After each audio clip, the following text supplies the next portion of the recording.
What is up, everyone? And today I'm bringing a deck profile on my Prank Kids.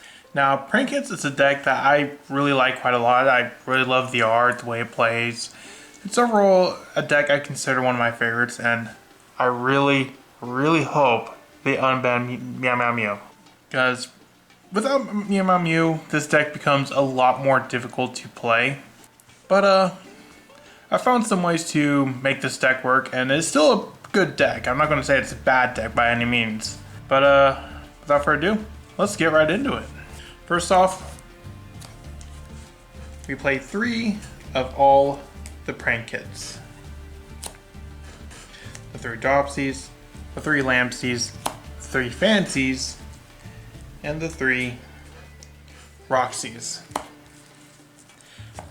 Without Meow Meow Mew, you basically have to have 2 Prank Kids in your hand or on your field to even start really even playing.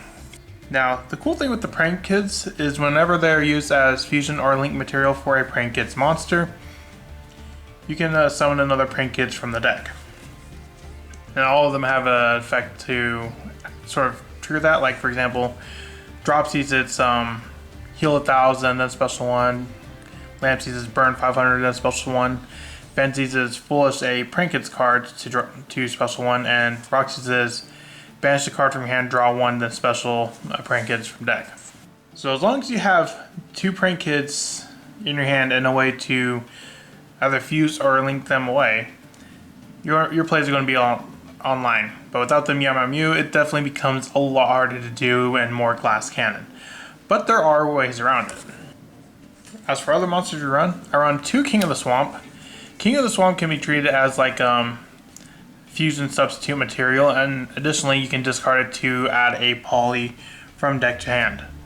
So basically this is also like copies number 4 and 5 of polymerization, because we do play 3 of that. Next, I play 3 Parallel Exceed. Parallel Exceed is really nice because it gives you 2 bodies onto the field, and you really do a lot with those 2 bodies. Since they both get reduced to level 4, you can make a rank 4. You can go for something like Jugaris to extend. You can go for Bagusa to stall.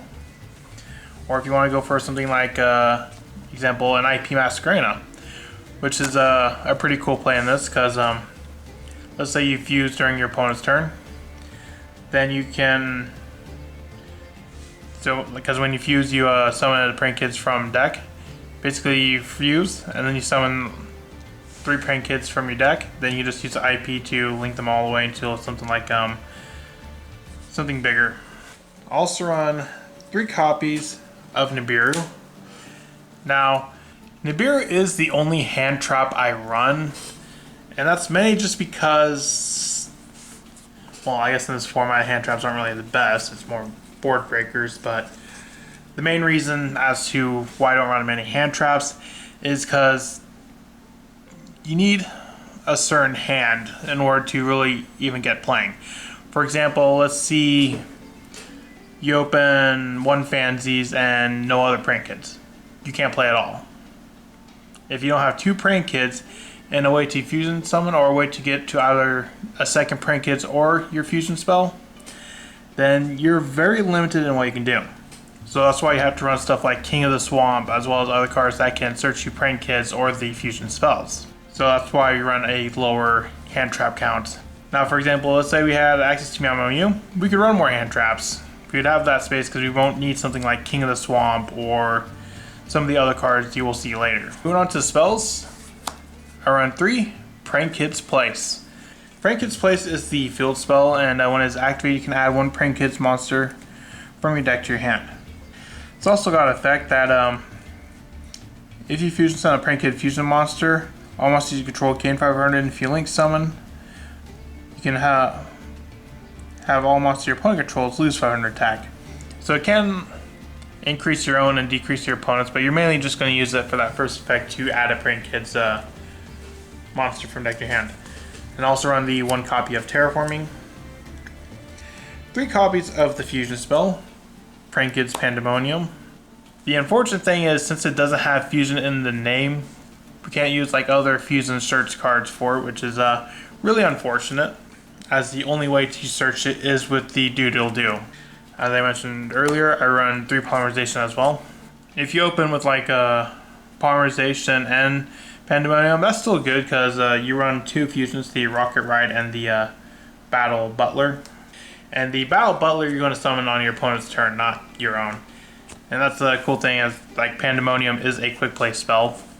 So you can basically get everything set up and then just set Pandemonium, and on your opponent's turn, actually Pandemonium summon the Battle Butler. And then since you use 3 Prank Kids monsters for a fusion summon, you can summon 3 from deck, which if you have an IP on the field, allows you to go into bigger stuff. Also run the 1 instant fusion. It basically gets Battle Butler, or not Battle, Rocket Ride out for free. 1 for 1, this is a way to get into Fancies because Fancies is a level 1. Next is another card that, honestly, I didn't even consider playing in Prank Kids. I just never really thought about it, and then I realized it actually works. I run 3 Bonfire. You want to have ways to get your Prank Kids monsters. And while 1 for 1 grabs you the Fancies, Bonfire searches Lampseed. So that's definitely really nice to have. Like originally I was running like Thrust in place of this, but like before I started making this profile, I'm like, wait a minute, Lampseed is a Pyro type. Why don't I just play Bonfire and I can search Lampseeds? And it works. Next, I run 3 Book of Eclipse. I want to run a sort of like board breaker, since I'm not running Hand Trap, something that's going to be very impactful and can impact multiple monsters, and Book of Eclipse is the easiest way for that. Another option is Forbidden Droplet, but you kind of need stuff in your hand, especially if you need like the fusion spell and 2 Prank Kids monsters. So Book of Eclipse is the easier way, you know. Going second is good. You can just basically Book of Moon everything. It'll like force out a negation or something. Or if you're going first, it's another way to like help control your opponent. Next, I play 1 Call by the Grave because you absolutely do not want to get hand trapped. Especially if you only open like 1 monster and maybe just 1 of the field spell and no way to get to any other. They ash that field spell, ooh, you're in a rough spot. Moving on to the traps. I run 1 Prank Kids Plan. Prank Kids Plan is pretty much a card you're going to send off of Fancies because when your opponent's monster declares an attack, you can banish this card from your graveyard and shuffle any number of Prank Kids cards from your graveyard into the deck, and if you do, the attacking monster loses 100 attack for each card shuffled. And that's really, really good because there's no limit on that. So let's say you go through 5 Prank Kids, several extra deck monsters, spells. You can shuffle all that back, so it's really good for recursion. And you really hate opening it because while the on-field effect isn't bad, you can basically link summon during your opponent's turn. You want that secondary effect because it's really going to help in the grind game, and it allows you to sort of like reuse your Prank Kids after you use them a bunch of times. Moving on to the extra deck. I run 2 Rocket Ride. Rocket Ride, you contribute this to special summon 2 non-fusion Prank Kids monsters from your grave. So that's really cool. Basically, you can use this effect, or basically go into this, trigger the 2 Prank Kids you used for the Rocket Ride, and then you contribute Rocket Ride to some of those 2 Prank Kids back, which is really, really cool. I also run 2 copies of the Prank Kids Battle Butler. Now this one, whereas Rocket Ride just requires 2 Prank Kids monsters, Battle Butler specifically requires Lampseeds, Fancies, and Dropsies. The cool thing is, quick effect, you contribute this card to destroy all monsters your opponent controls. And if this card in your possession is sent to the graveyard by an opponent's card, you can target 1 non-fusion monster in your graveyard, special summon it. You're rarely going to use the secondary effect because you're most likely going to use it for the first effect, because basically just Raigeki during your opponent's turn. It's pretty good. Next, I play 2 copies of Doodle-Doo. If this card is link summoned, you can add a Prank Kid spell trap from your deck to your hand. And it's got a effect where you contribute it to target 2 Prank Kids cards with different names in your graveyard, add them to your hand. So Doodle-Doo is sort of like the opposite of Rocket Ride, whereas Rocket Ride special summons them, Doodle-Doo adds them to hand. So like say you activate your Pandemonium to get to the Rocket Ride, you can just use the effect of Doodle-Doo to add Pandemonium back. Next you run Bow Wow Bark. Bow Wow Bark is kind of like Doodle Do, but during your opponent's turn. Because during your opponent's turn, you can quick effect, tribute this card to target 2 prank kids. Cards with different names in the graveyard. Add them to your hand. There's another fusion that I forgot to go over. I did end up cutting. I cut the Weather Washer. While Weather Washer is nice, you're not really gonna want to summon it. Like, it's probably like the weaker thing you can do. Next, I run the Prank Kids Rip Roaring Rooster. This is for more so for your back row deck. So while Battle Butler destroys monsters, Roaring Rooster destroys spells and traps. So there's going to be some matches where you don't summon Roaring Rooster at all, but you definitely want to have at least one copy in case you happen to go against like a Labyrinth or an Eldritch, or if you're somehow playing against an Altergeist in 2025. I run one IP Masquerena and one SP Little Knight. You actually make IP more than SP in this deck, I'd say, because since you're going to be summoning Prank Kids from graveyard during your opponent's turn, IP can turn them into several other cards, such as a Nightmare Unicorn, or if you even want to, Access Code Talker. Now for the XYZ, I run 3. I run the 1 copy of Totally Awesome. Dropsies are Aqua, and they are level 2, so you can make Totally Awesome in this. I still don't like that Bahamut Shark got banned. I think the banning of Bahamut Shark was stupid, but that's just me. Just because I like playing it at Marinsus. But with Prank Kids, you don't need Bahamut Shark.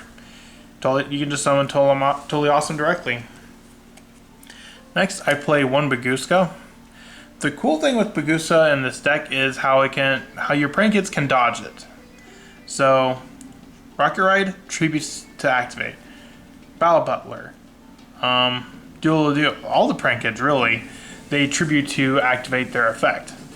And the Prank Kids Monsters effect activate when they are sent to the graveyard. So they dodge. So all the Prank Kids dodge Baguska entirely. And then you got stuff like Link Monsters, which aren't even affected by Baguska because it cannot be put into defense position. Also run 1 Dagaris. Now, you really only have to summon Dagaris or Baguska if you happen to open Parallel Exceed. And depending on like your board situation is which one you want to go for, because Dagaris, you can use the effect to special summon 1 monster from your graveyard. So, like for example, let's say you need another Prank Kids, then this can get you to it. Or you can just go for Baguska and try to sort of stall your opponent while also being able to activate all your effects. That's it for my Prank Kids deck profile. Let me know, what do you think of Prank Kids? Do you think it's a pretty fun deck? Do you think that Yamamu should definitely be unbanned on the next list? And it should. Let me know in the comments and I'll see you in the next video I make. Bye.